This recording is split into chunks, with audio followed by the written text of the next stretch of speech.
बहुत बहुत सम्मान के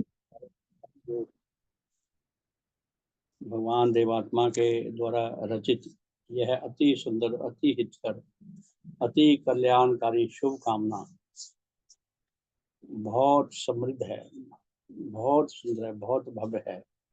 ये अपने प्रकार की सारे विश्व में निराली शुभ कामना है। काश हम इस शुभ कामना का कुछ न कुछ गहरा अर्थ समझ सके। कोई नहीं, भगवान देवात्मा के देव हृदय से ऐसी जो शुभ कामना निकली है। कहते हैं एक एक राइटर जो लेख लिखता है, जो कविता लिखता है, असली तो उसका अर्थ उसी को ज्यादा समझ आता है, उसी को पता होता है मैंने क्या लिखा है, वही ज्यादा रस ले पाता है। लेकिन श्रोताओं की जैसी उसके साथ हृदयगत मेल की अवस्था होती है लेखक के साथ, तो वो भी कुछ न कुछ आनंद ले पाते हैं। तो अभी रेणु जी भजन गा रही थी ये शुभकामना, तो आप देखिए नीचे से ये एक पद है, उच्च भाव प्रद देव तेज मम। भगवान ने लिखी है ये, इसलिए भगवान की ओर से है। भगवान कहते हैं कि उच्च भाव प्रद देव तेज मम, उच्च राग प्रद देव तेज मम, उच्च अंग प्रद देव तेज मम, उच्च गति प्रद देव तेज मम, चारों दिव्य पर कीर्ण हो। भगवान शुभ कामना करते हैं कि जो उनका देव तेज है, जो उनका धर्म बल है, जो उनका आध्यात्मिक बल है, वो आध्यात्मिक बल ये चार पंक्तियों में जो बातें गई वो चार काम करता है। पहला, उच्च भाव प्रद देव तेज, कि भगवान देवात्मा का जो आध्यात्मिक बल है वो अधिकारी आत्माओं में उच्च भाव पैदा करता है, प्रस्फुटित करता है, विकसित करता है। और अधिकारी आत्माओं में उच्च राग यानी कि उच्च आकर्षण पैदा करता है। अधिकारी आत्माओं में उच्च अंग पैदा करता है, आत्मिक अंग। आत्मा के अंग कौन कौन से हैं? हमें बिल्कुल जैसे पूर्वा ने जो जो शब्द लिखा है, एक एक शब्द का बहुत गहरा अर्थ कि आत्मा के अंग हैं ज्ञानदायिनी मानसिक शक्तियां, बोधदायिनी हार्दिक शक्तियां, सात्विक भाव। तो भगवान का ये देवते जब किसी को मिलता है तो उसके अंदर उच्च अंग, आत्मा के अंग पैदा होते हैं, विकसित होते हैं, सुदृढ़ होते हैं। यानी कि उसके ज्ञानदायिनी शक्तियां, आत्मा की ज्ञानदायिनी शक्तियां विकसित होती हैं, सुदृढ़ होती हैं, शक्तिशाली बनती हैं और भाव विकसित होते हैं। ये आत्मा के अंग हैं। उच्च अंग प्रद देव तेज मम। हम कहते हैं कि जो आत्मा के उच्च अंगों को विकसित करने वाले, उच्च भावों को, उच्च बुद्धि को विकसित करने वाले, उच्च गति प्रद देव तेज मम। जब भगवान की आध्यात्मिक बल किसी को मिलता है तो उसकी चिंताएं, उसकी गतियां उच्च होती हैं। वो अधिक से अधिक सुंदर, अधिक से अधिक हितकर, अधिक से अधिक कल्याणकारी गतियां करने लगता है, ऐसा सोचने लगता है। तो भगवान कहते हैं मेरा ऐसा देव तेज जो उच्च अधिकारी आत्माओं में उच्च भाव पैदा करता है, उच्च आकर्षण पैदा करता है, उच्च आत्मिक अंग विकसित करता है और वो उच्च गतियां करने की उन्हें योग्य बनाता है। ऐसा मेरा आध्यात्मिक बल चारों ओर फैले। और जो जो अधिकारी आत्मा इस आध्यात्मिक बल को जितनी मात्रा में ग्रहण कर सकते हो उतना ग्रहण करके वो अधिक से अधिक विकसित हो। आगे वाली पंक्तियों में उच्च भाव पावे अधिकारी। भवन कहते हैं कि अधिकारी आत्माओं को उच्च भाव मिले, उच्च राग पावे अधिकारी। अधिकारी आत्माओं को, सुपात्र जनों को उच्च आकर्षण पैदा हो उनके अंदर, महान अस्तित्वों के प्रति, महान विषयों के प्रति, महान बातों के प्रति, महान कार्यों के प्रति आकर्षण पैदा हो। उच्च अंग पावे अधिकारी, महान कार्य करने की योग्यता उनके अंदर विकसित। उच्च गति पावे अधिकारी, महान कार्यों में सफलता पाने की योग्यता पैदा हो। उच्च रूप उनमें उत्पन्न हो, वो उच्च जीवनधारी बने, उच्च रूपधारी बने। श्रेष्ठ रूप उनमें उत्पन्न हो, उनके काम में ब्यूटी भी आए, परफेक्शन आए काम में। आत्मबल उनमें उत्पन्न हो, आत्मा का बल यानी कि धर्म का बल उनके अंदर उत्पन्न हो, जीवन बल उनमें उत्पन्न हो, एक शब्द होता है मनोबल। हम देखें इनके अंदर मनोबल शब्द नहीं है कहीं भी। मनोबल अहंकार की ओर संकेत करता है। तो भगवान कहते हैं कि उनका आध्यात्मिक बल अधिकारी आत्माओं को मिले, उनका रूप उच्च हो, उनमें अधिक से अधिक श्रेष्ठता है, उनके अंदर आत्म बल पैदा हो, अधिक से अधिक सुंदर कार्य करने के योग बने, विशुद्ध परोपकार की ओर आगे विकसित हो। ऐसी सुंदर, ऐसी भव्य शुभ कामना ये देव हृदय से ही निकल सकती है। हम मनुष्य आत्मा जो नीच सुखों के दास हैं, नीच घृणाकारी हैं, आधे अधूरे आत्मा है, नीच शक्तियां रखते हैं, नीच जीवन रखते हैं, अंदर भी ऐसा, बाहर भी जिन जिन में रहते हैं उनमें भी ऐसा ही। तो हम लोग ऐसा कहाँ सोच सकते हैं। लेकिन प्यारे साथियों, हमारा कितना बड़ा सौभाग्य है, हमें ऐसे भगवान के श्री चरणों में आने का, उनकी अद्वितीय धर्म शिक्षा को लाभ करने का सौभाग्य मिल रहा है। उसको आत्मसात करने का, उसको समझने का, उसमें उच्च रस, उच्च अमृत खींचने का हमें सौभाग्य मिल रहा है। और औरों तक भी जितना हम अपनी ओर से प्रयास करके कुछ सेवा किसी की कर सकते हैं, वहां तक ले जाने का भी हमें सौभाग्य मिल रहा है। तो सचमुच में हमारा कितना सौभाग्य है। तो प्यारे साथियों, आजकल हम देव शास्त्र तीसरा खंड अध्याय नंबर 19 में पढ़ रहे हैं। तो इस अध्याय में ये किशोर संकेत करता है कि मनुष्य में उच्च व सात्विक सुख अनुराग क्या होते हैं। तो ये हम पढ़ रहे थे, कल हमने जो प्रश्न पढ़ा था वो प्रश्न ये था कि किसी जन के किसी दुख व अभाव आदि के दूर करने के संबंध में शुद्ध सात्विक भाव की वर्तमानता से क्या अभिप्राय है। कि यदि किसी कोई व्यक्ति दुखी है, किसी किसी उसके अंदर किसी अभाव अभाव है, किसी बात की कमी है, अगर उसको देखकर हमें उसके अभाव निवारण के लिए हमारे अंदर कोई प्रेरणा उठती है, हमें दुख होता है उसकी कमी देखकर, तो इसका अर्थ क्या है इस बात का। वो कल हमने पढ़ा था, इसलिए मैं दोबारा नहीं पढ़ूंगा। तो उसके बाद अगला प्रश्न है जो आज हम शुरू करते हैं, पेज नंबर 164 पे है। तो प्रश्न है कि आपके इस कथन का, यानी कि पिछले प्रश्न का जो उत्तर दिया गया है कि यदि हमारे अंदर कोई सात्विक भाव होगा, किसी की कमी देखकर हमें दुख होता हो, जिसकी कमी दूर हो जाए, और हम अपने उस भाव की प्रेरणा से उसकी कमी दूर करते हैं, तो वो हमारे सात्विक भाव से जो भी हम उसकी सेवा करते हैं, अगर हमें उससे सुख मिलता है तभी हम उसकी सेवा कर पाएंगे, वरना नहीं कर पाएंगे। और बदले में कुछ नहीं चाहता विशुद्ध परोपकारी जो है। तो इसमें प्रश्न क्या है, आपके इस कथन का क्या यह अभिप्राय है कि जब कोई किसी दुखिया व पीड़ित व दुर्बल जन की किसी प्रकार की कुछ सहायता करके अपनी इस सहायता के बदले में उससे व किसी और से प्रशंसा आदि की कोई बात भी न चाहता हो, तब उसकी यह क्रिया शुद्ध सात्विक भाव मूलक होती है। ये प्रश्न के द्वारा ये कन्फर्म कराना चाहते हैं कि अगर किसी अपने सात्विक भाव से प्रेरित होकर किसी की विशुद्ध भाव से सेवा की है और बदले में उससे कुछ नहीं चाहते, उसकी सेवा करके जो खुद सुख मिल गया यही बहुत है, हमारे लिए सबसे बड़ा इनाम है। तो क्या यही शुद्ध सात्विक भाव मूलक सुख है, भाव है, शुद्ध सात्विक भाव मूलक क्रिया है। उत्तर जी हाँ।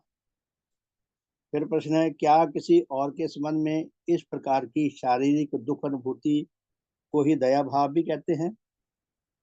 कि यदि कोई व्यक्ति शरीर से कष्ट पा रहा है, दुखी है, यदि उसके विषय में हमारे अंदर कोई सात्विक भाव है और वो हमें प्रेरणा देता है। प्रेरणा कब देगा, जब हमें पता लगेगा कि अमुक व्यक्ति के अंदर ये तकलीफ है, ये दुख है, उसे ना पता चले तो हमारे अंदर भाव हो, कई बार हमें पता ही नहीं चलता, हम सहायता नहीं कर पाते। जब हमें प्रेरणा नहीं मिलती, प्रेरणा तब मिलती है जब हमें पता चल जाए।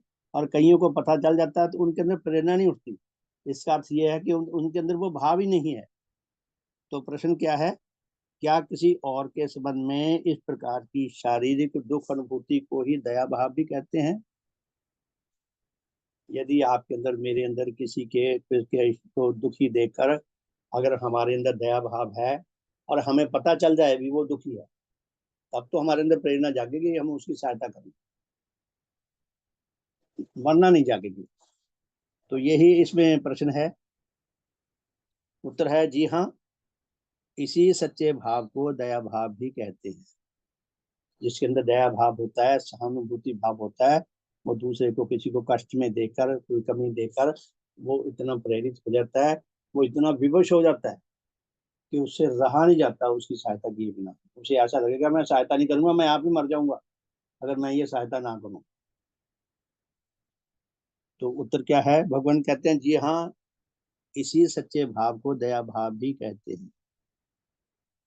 फिर प्रश्न है, यदि कोई जन मनुष्यों व पशुओं के शारीरिक रोगों की निवृत्ति के लिए अपनी ओर से कोई चिकित्सालय व अस्पताल बना दे और उसकी भली भांति जारी रहने के निमित्त कोई आवश्यक फंड स्थापन कर दे, किसी सांघातिक रोग व महामारी के दूर करने के उपाय सोचने और अवलंबन करने के लिए कोई स्थायी फंड व रुपया दे दे, मुसाफिरों को आराम देने के लिए कोई धर्मशाला व सराय आदि बनवाकर उसके भली भांत जारी रहने के लिए आवश्यक धन आदि देकर उसका प्रबंध कर दे, किसी स्थान के मनुष्यों व पशुओं के संबंध में उनके जल विषयक अभाव को जानकर कोई तालाब, कुआं, बावली व हौज आदि बनवा दे, किसी खराब रास्ते के कारण उस पर से आने जाने वाले मनुष्यों व पशुओं को जो कष्ट मिलता हो उसके दूर करने के निमित्त उस रास्ते को ठीक कर दे या करवा दे, साधारण जनों के फिरने और फूलों के सुंदर और निर्दोष दृश्यों को देखने के लिए कोई उद्यान, कोई बाग लगा दे, असाध्य रोगियों और अन्य विविध प्रकार के निराश्रित और अनाथ स्त्री पुरुषों की पालना व रक्षा के लिए कोई ऐसा आश्रम स्थापन कर दे, आदि आदि। तो कितने ही प्रकार के दुखों कष्टों के दूर करने के लिए जिसके अंदर जिस जिस विषय में कोई दया भाव है, उस विषय में यदि वो कोई कार्य करता है, कोई आश्रम बनाता है, कोई हॉस्पिटल बनाता है, कोई फ्री दवाखाना बनाता है, कोई उद्यान बनवाता है, और उसके लिए अपनी ओर से जितनी भी वो सहायता कर सकता है अगर कर दे, तो बहुत सारे हमारे जीवन में जो जितने और बहुत सारे कष्ट हैं, तकलीफें हैं, उनके लिए जो जो कोई ऐसी सहायता कर दे, तो उसके बारे में क्या कहा है? वह किसी ऐसे भले कर्म के करने में किसी से कोई प्रशंसा व किसी से कोई पद व सम्मान व किसी से कोई उपाधि व खिताब आदि के पाने की कोई आकांक्षा व लालसा न रखता हो, और ना उसके बदले में इस लोक में किसी से कोई उपाधि व खिताब आदि ग्रहण करता हो, और न अपने मरने के अनंतर किसी इस व उस कहलाने वाले देवता से किसी इनाम व पुरस्कार के पाने की कामना व आशा रखता हो, किंतु कोई भी ऐसा शुभ कर्म करके उससे जो कुछ उसे उच्च हार्दिक सुख मिले उसी को पाकर संतुष्ट रहता हो, तो क्या उसका यह काम शुद्ध सात्विक भाव समझा जाएगा? ये एक पेज है पूरा प्रश्न का, तो प्रश्न में ही उत्तर छुपा हुआ है कि यदि कोई शुद्ध सात्विक भावों से प्रेरित होकर विश्व में, दुनिया में किसी कमी को दूर करने के लिए अपनी ओर से किसी भी प्रकार की सहायता देता है और उसके बदले में कुछ नहीं चाहता, जो उसकी सहायता देकर उसे जो सुख मिलता है वही उसके लिए पर्याप्त है, लेकिन दूसरों से थैंक यू भी नहीं चाहता, ये भी नहीं चाहता भी कोई मुझे धन्यवाद कहे या लिखे या मुझे कुछ और दे बदले में, तो क्या ये उसका विशुद्ध सात्विक भाव समझा जाएगा? निस्संदेह हाँ, अवश्य समझा जाएगा। फिर प्रश्न है, क्या जिन थोड़े से जनों के विषय में यह कहा जाता है कि उन्होंने अमुक प्रकार के भले व परोपकार संबंधी काम के लिए अपना अपना जीवन भेंट किया था, और उनमें से अमुक अमुक जन सारी आयु, सारी उम्र तक उसी काम को करता रहा था, तो क्या उसका इस प्रकार से जीवन भेंट करना विशुद्ध सात्विक भाव वह सात्विक अनुराग मूलक समझा जाएगा? उत्तर, यदि किसी जन के संबंध में यह पूर्णता सत्य प्रमाणित प्रमाण मिले कि वह अपनी उस परोपकार विश्व सेवा के लिए किसी सोसाइटी से कोई नियमित वृत्ति अर्थात धन विषय कोई नियमित सहायता नहीं लेता था, किसी से कोई प्रशंसा व कोई माननीय पद व कोई मान व उपाधि आदि नहीं चाहता था, और अपने मरने के अनंतर भी अपनी इस सेवा के बदले में किसी इस व उस देवता से किसी सुख की प्राप्ति की कामना व आशा नहीं रखता था, तब बेशक, बेशक उर्दू का शब्द है, बेशक का मतलब बिना शक के, निस्संदेह, तब निस्संदेह उसकी ऐसी सेवा विशुद्ध सात्विक भाव व विशुद्ध अनुराग मूलक कही व मानी जा सकती है, अन्यथा नहीं। यानी कि यदि कोई व्यक्ति अपनी किसी सेवा के बदले में किसी से कुछ ना चाहे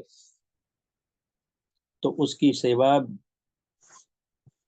विशुद्ध अनुराग मूलक सात्विक भाव व विशुद्ध अनुराग मूलक मानी जा सकती है, अन्यथा नहीं।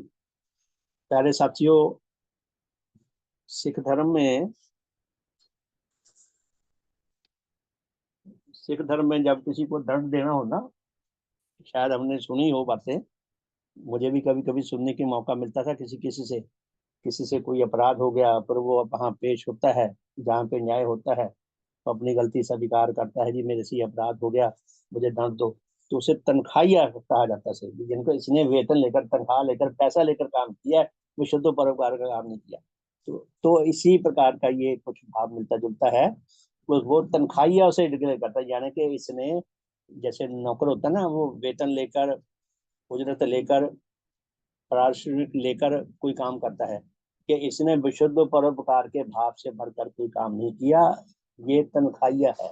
तनख्वाहिया उसे दंडित कहा जाता है, कि उसको एक प्रकार का दंड दिया गया। वो तो खैर उनकी धार्मिक प्रक्रिया है, लेकिन बड़ा ही सुंदर भाव की ओर ये संकेत देता है कि किसी को क्या कहते हैं, परिशोध करने का, हानि परिशोध करने का अवसर मिलता है। और अगर कोई खुशी खुशी अपने हृदय से करता है तो ये भी सराहना के योग। लेकिन पूर्णी भगवान ने जो बात कही है, ये बात बिल्कुल बहुत सुंदर और बहुत ही उच्च प्रेरणा से भरी हुई है, कि विशुद्ध परोपकारी जो है, विशुद्ध परोपकार बदले में कुछ ना चाहे। ऐसा नहीं है अगर उसको बदले में मिलता है तो वो उसका वो हो जाएगा, लेकिन वो अपनी ओर से कुछ नहीं चाहता, वो उसके बिना काम करता है। तो पूर्णिवान के मिशन में कितने ही लोग आए जिन्होंने विशुद्ध परोपकार भाव से जीवन भेंट किया, और भूखे मर मर के अपनी, कहते हैं उनको ना इतना अच्छा खाने को मिलता था, कोई गरीबी बहुत थी, पैसे की वैल्यू बहुत ज्यादा थी, पैसा भी नहीं होता था। और देखें कितने ही हमारे मिशन में कितने ही उच्च जीवनधारी कर्मचारी छोटी छोटी उम्र में ही चले गए। श्रद्धा जी 24 साल की उम्र में चली गई, मतलब परमेश्वर जी 27-28 साल की उम्र में चले गए। जी कितने ही लोग छोटी छोटी उम्र में, श्रद्धेय श्रीमान देवर सिंह जी मतलब 55 साल के आसपास ही चले गए।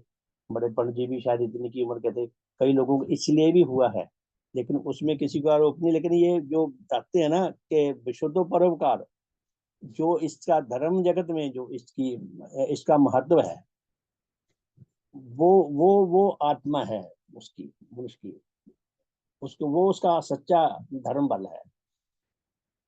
तो फिर प्रश्न है, जो लोग किसी जन व किसी समाज व सोसाइटी से कोई मानसिक निर्वाह वृत्ति लेकर किसी प्रकार की कोई भली सेवा करते हैं, उनकी यह सेवा किस प्रकार की होती है?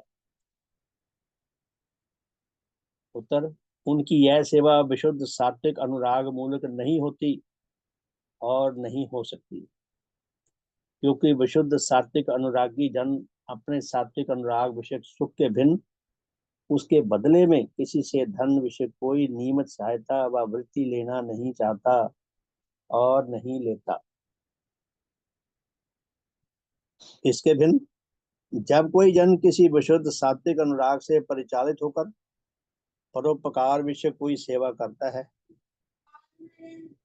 तब वह एक और कामचोर नहीं होता। आप सुनिए, देखिए कितनी मूल्यवान बात कही है, कि जब कोई जन किसी विशुद्ध सात्विक अनुराग से परिचालित होकर परोपकार विश्व कोई सेवा करता है, तब वह एक और कामचोर नहीं होता। कामचोर कौन होता है?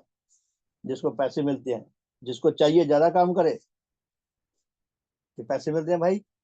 अगर अगर 500 रुपया मिला, 1000 का काम करे, 600 का काम करे, लेकिन वो काम करता है 200 का। अब मनुष्य की त्रासदी देखिए क्या है। तो क्या कहते हैं भगवान, जब कोई जन किसी विशुद्ध सात्विक अनुराग से परिचालित होकर परोपकार विषय कोई सेवा करता है, तब एक और वह कामचोर नहीं होता। ये अपने आप में कि नाम है बहुत बड़ा। और दूसरी ओर वह जिस सेवा का अनुरागी होता है, उस सेवा के संबंध में उसका वह अनुराग प्रतिदिन के विशुद्ध साधन से दिन प्रतिदिन उन्नत होता जाता है, गहरा होता जाता है। उसका अपने काम के प्रति अनुराग बढ़ता जाता है, क्योंकि विशुद्ध परोपकार भाव से वो काम कर रहा है, तो उसके अंदर अनुराग भी बढ़ता जाता है, काम चोरी भी नहीं करता, और उसके काम में सुंदरता आती जाती है, योग्यता उसकी बढ़ती जाती है। अब यदि यह दोनों लक्षण भी उसमें ना पाए जाते हो, तब इन लक्षणों के विचार से भी उसकी वह सेवा विशुद्ध सात्विक अनुराग मूल सेवा नहीं हो सकती। भगवान कहाँ ले गई? कहते अगर कोई विशुद्ध अनुराग भाव से सेवा करता है और सेवा में काम चोरी भी करता रहता है, सेवा में काम में ब्यूटी भी नहीं आती, तो वह विशुद्ध अनुराग मूलक काम नहीं, भाव से काम नहीं किया गया।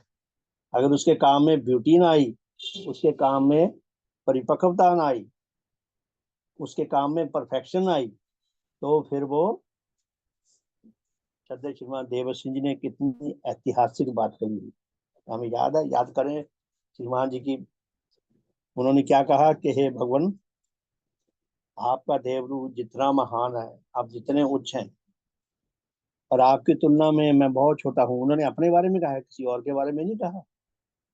उन्होंने कहा कि हे भगवान,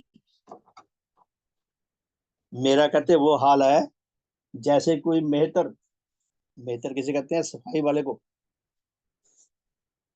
जैसे कोई मेहतर नस्ल दर नस्ल, जिसके घर में यही खानदान में यही काम होता है, सफाई का। सफाई वाला काम आजकल वाला नहीं, वो जो गंदगी मलमूत्र उठाया करते थे, उनकी बात है।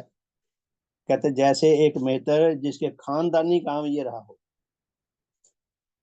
अगर कोई दयावान कोई भंडारा खोले बहुत बड़ा और उसको सेवा के काम में लगा दे मेहतर को, और वो मेहतर कितना ही नहा धो के, कितना ही साफ सुथरा होके, कितना ही अच्छी तरह साबुनों से रगड़ रगड़ के अपने आप को बिल्कुल साफ सुथरा करके, और वो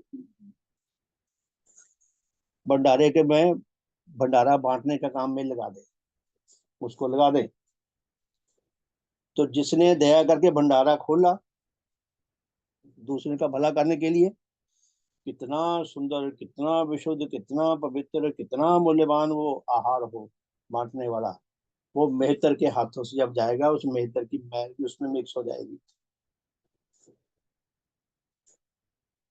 हम अनुमान लगाए श्रीमान जी क्या कह रहे हैं। हम जब काम करते हैं तो भगवान का इतना सुंदर विशुद्ध अमृत हमारे थ्रू जाता है, हमारी मैल बीच में चली जाती है, हमारा अहंकार बीच में मिक्स हो जाता है, हमारा स्वार्थ बीच में मिक्स हो जाता है, हमारी घृणा बीच में मिक्स हो जाती है। कितनी हमारे ऊपर जिम्मेदारी है। सचमुच में हम हर समय करो या मरो की स्थिति में रहते हैं, करो या मरो की, ज्यादातर मरो की स्थिति है हमारी। तो भगवान क्या कहते हैं, मैं फिर पढ़ता हूँ उन्हीं के द्वारा लिखा ये शब्द, कि जब कोई जन किसी विशुद्ध सात्विक अनुराग से परिचालित होकर परोपकार विषय कोई सेवा करता है, तब वह एक और कामचोर नहीं होता। जो विशुद्ध परोपकारी है वो कामचोर नहीं होता, क्योंकि अगर कामचोर होता तो इस काम में लगता ही ना। कामचोर नहीं होता। दूसरी ओर वह जिस सेवा का अनुरागी होता है, उस सेवा के संबंध में उसका वह अनुराग प्रतिदिन के विशुद्ध साधन से, अगर उसने शुद्ध साधन किया है, शुद्ध भावों से साधन किया है, प्रीतिपूर्वक साधन किया है, शुद्ध साधन से दिन प्रतिदिन उसका वह अनुराग बढ़ता जाता है, गहरा होता जाता है अपने काम के प्रति।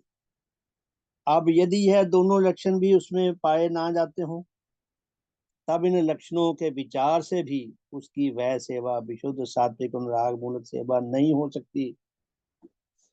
अब कोई विशुद्ध आ तो जाए सेवा करने कि मैं लूंगा कुछ नहीं, और काम में ड्यूटी ना आए, लिया कुछ नहीं, इसमें कोई शक नहीं भी उसने समाज की कोई हानि नहीं करी जब लिया नहीं कुछ बदले में, लेकिन काम में ब्यूटी नहीं आई, काम में परफेक्शन नहीं आई, काम में योग्यता नहीं आई, तो उसका वह है, उसका सेवा वो जो है उसकी इन लक्षणों के विचार से वो विशुद्ध सात्विक भाव मूलक सेवा नहीं मानी जाएगी। प्यारे साथियों, हमारे ऊपर ये कितनी बड़ी जिम्मेदारी है, हमें सदा ऐसी बातें ध्यान में रखनी चाहिए और श्रद्धेय श्रीमान देवर सिंह जी की वाणी ध्यान में रखनी चाहिए। फिर प्रश्न है तब फिर किसी की ऐसी कोई सेवा और किस प्रकार की समझी जा सकती है? अगर विशुद्ध अनुराग मूलक सेवा नहीं है तो फिर कैसी सेवा मानी जाएगी ये? उत्तर, यदि कोई जन किसी ऐसी सेवा के काम को हाथ में लेकर उसके संबंध में कुछ भी कामचोर न हो और उसके संबंध में जानबूझकर किसी प्रकार से कोई भी हानिजनक न होता हो,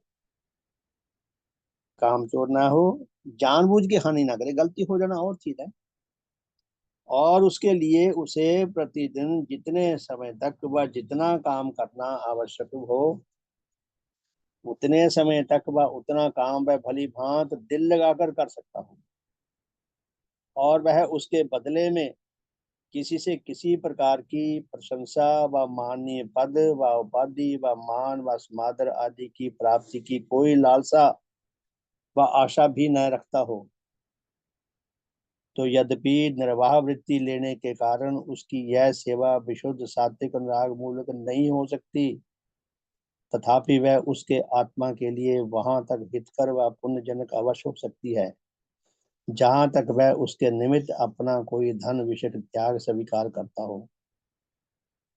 मैं फिर पढ़ता हूँ, उत्तर मेरे खुद भी समझ नहीं आया, दोबारा पढ़ते हैं। कहते, यदि कोई जन किसी ऐसी सेवा के काम को हाथ में लेकर उसके संबंध में कुछ भी कामचोर न हो और उसके संबंध में जानबूझकर किसी प्रकार से कुछ भी हानिजनक न होता हो, हानिकारक न बनता हो, और उसके लिए प्रतिदिन जितने समय तक वह जितना काम करना आवश्यक हो उतने समय तक वह उतना काम वह भली भांत दिल लगाकर कर सकता हो, और वह उसके बदले में किसी से किसी प्रकार की कोई प्रशंसा, कोई माननीय पद, कोई उपाधि, कोई सर्टिफिकेट, कोई सम्मान कुछ भी लेने की लालसा व आशा न रखता हो, तो यद्यपि निर्वाह वृत्ति लेने के कारण उसकी यह सेवा विशुद्ध सात्विक अनुराग मूलक सेवा नहीं हो सकती, कि अगर कोई व्यक्ति ऐसे कंडीशन में सेवा करता है और उसको निर्वाह वृत्ति भी मिलती है,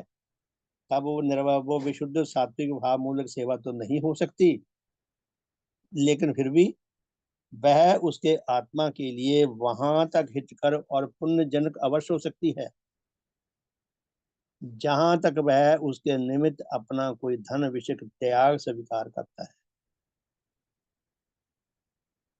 अब थोड़ी सी समझ आई बात, कि यदि कोई विशुद्ध परोपकार से सेवा करता है और अगर उसको निर्वाह वृत्ति मिलती भी है, लेकिन वो अपनी कंडीशन के अनुसार सारी कंडीशन फुलफिल करता है, तो निर्वाह वृत्ति के लेने पर भी वो विशुद्ध परोपकार विषयक सेवा तो नहीं कही जा सकती, लेकिन वह उसके आत्मा के लिए एक सीमा तक अवश्य हितकर और पुण्यजनक अवश्य हो सकती है, जहां तक वह उसके निमित्त अपना कोई धन विषयक त्याग स्वीकार करता है। फिर कंडीशन ये है कि अगर वह उसके लिए कुछ अपना धन विषयक त्याग स्वीकार करता है, वहां तक वो उसके लिए पुण्यजनक अवश्य होती है। फिर प्रश्न है, क्या इन नवरावृत्ति लेने वाले जनों में से जो जन ऐसे समय में कि जो उनका निज का समय समझा गया हो किसी और की किसी सच्ची भलाई व सेवा का काम करते हो, उन्हें उनकी ऐसी सेवा का कुछ जुदा फल नहीं मिलता। ये एक नया प्रश्न है, फिर सुने। क्या इन निर्वाह लेने वाले जनों में से जो जो जन ऐसे समय में कि जो उनका निज का समय समझा गया हो,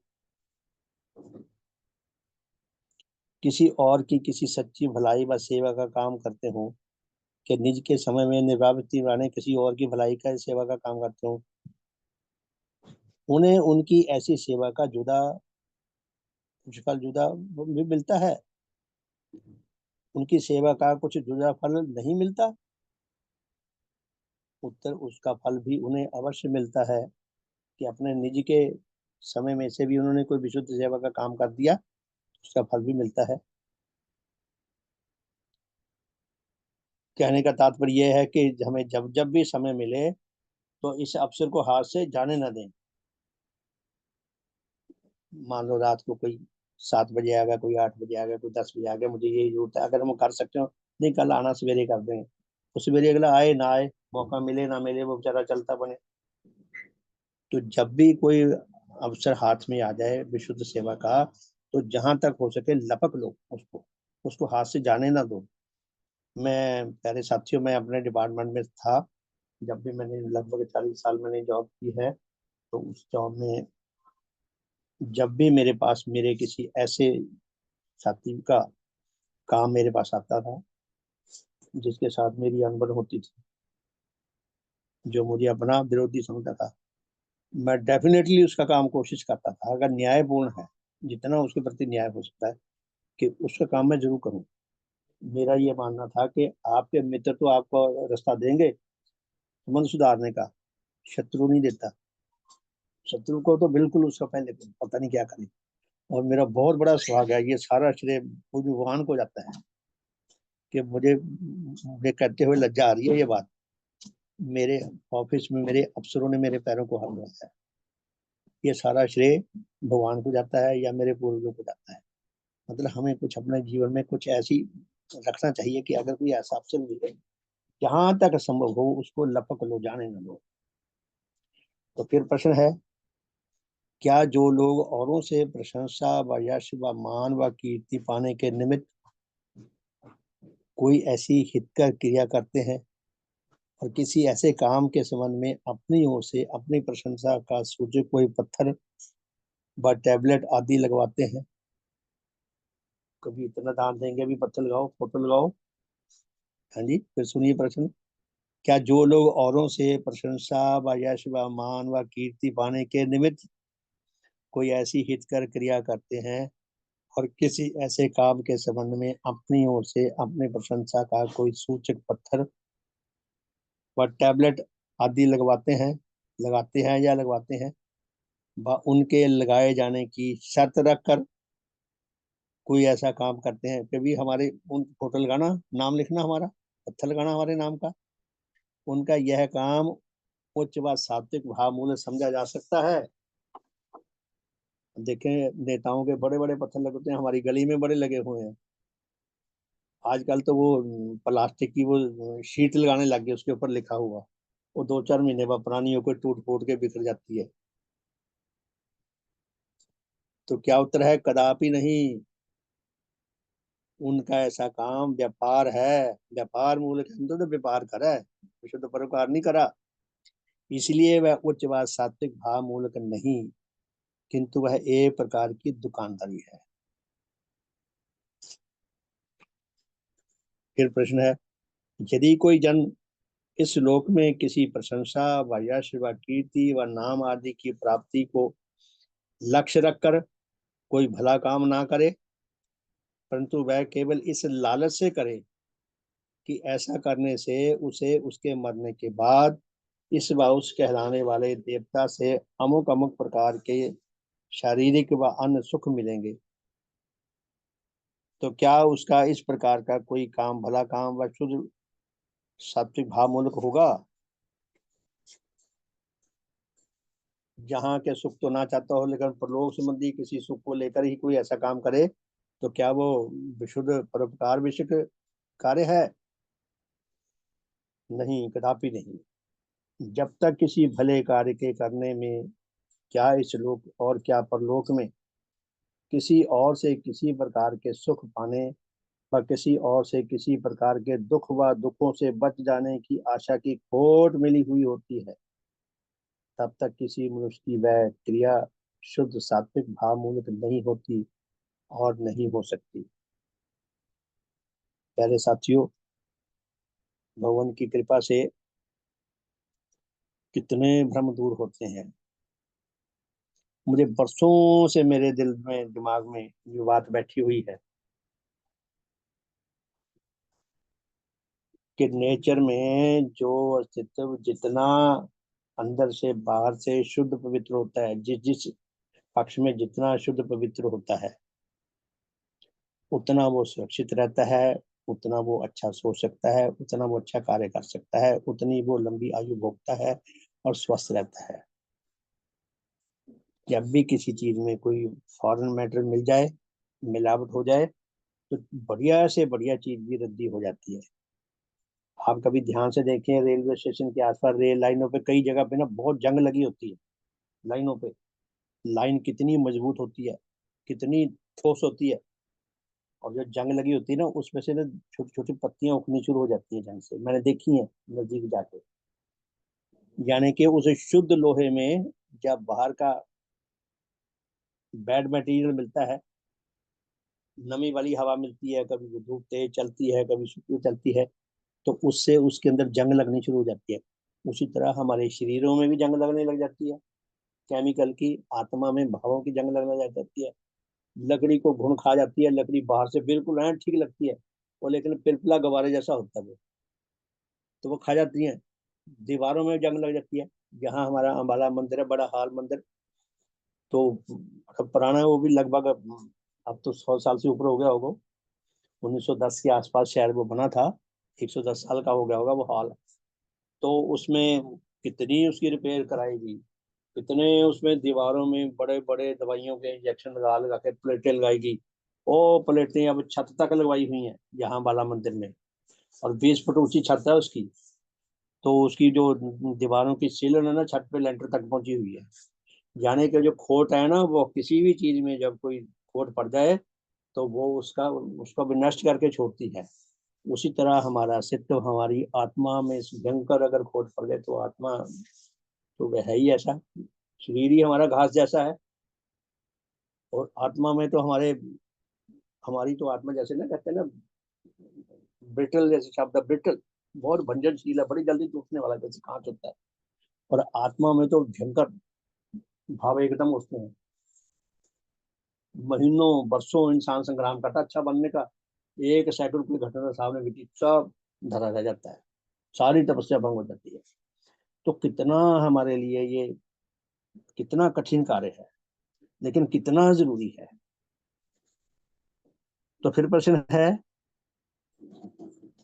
यदि कोई जन केवल दया के ही विशुद्ध भाव से परिचालित होकर किसी वास्तविक असहाय जन की कोई सहाय व सेवा करे, तो क्या उसकी यह सेवा विशुद्ध सात्विक भाव मूलक होगी? उत्तर, अवश्य, यदि उसके बदले में वह उससे व किसी और से कुछ ना चाहता हो। प्यारे साथियों, कितना सुंदर, कितना सरल भगवान ने हमें फार्मूला दे दिया कि जो भी काम करो, जो भी आपकी क्षमता है, जो भी आपकी योग्यता है, जिधर भी आपके भाव जाते हैं कोई काम अच्छा करने के, विशुद्ध भाव से करो। 10 काम पाप रख कर करने की बजाय एक काम विशुद्ध भाव से कर लो, वो 10 की तुलना में कहीं ज्यादा बेटर है। मुझे ऐसा लगता है कि विशुद्ध भाव से करें, वो एक काम ज्यादा बेटर है 10 बुरे भावों से करने की बजाय। तो बहुत बहुत सम्मान के योग प्यारे साथियों, हमारा सौभाग्य बहुत बड़ा है। काश ये समय के साथ साथ और सुदृढ़ होता रहे, हम सबका शुभ हो, भगवान की कृपा हम पर निरंतर बरस रही है। हम सदा याद रखा करें, ऐसा नहीं है भी कभी कभी आती है, निरंतर हमारे ऊपर कृपा भगवान की बरस रही है।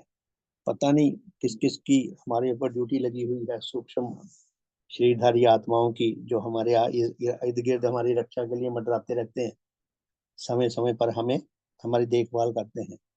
तो इसलिए हम दृढ़ प्रतिज्ञ होकर उच्च जीवन की ओर ही अपना उधर को ही रखा करें।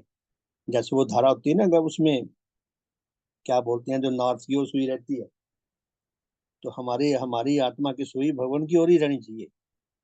मैं ऐसा कर सकूं, आप सब ऐसा कर सकें, सबका शुभ हो, सबका भला हो। तो बहुत बहुत धन्यवाद। जय ध्वनि करके इस साधन को विराम देते हैं। फिर रात को मिलेंगे जी 8:40 से 9:30 बजे तक, और फिर कल प्रातः 5:30 से 6:30 तक। भगवान देवात्मा की जय। भगवान देवात्मा की जय। भगवान देवात्मा की जय। भगवान देवात्मा की जय।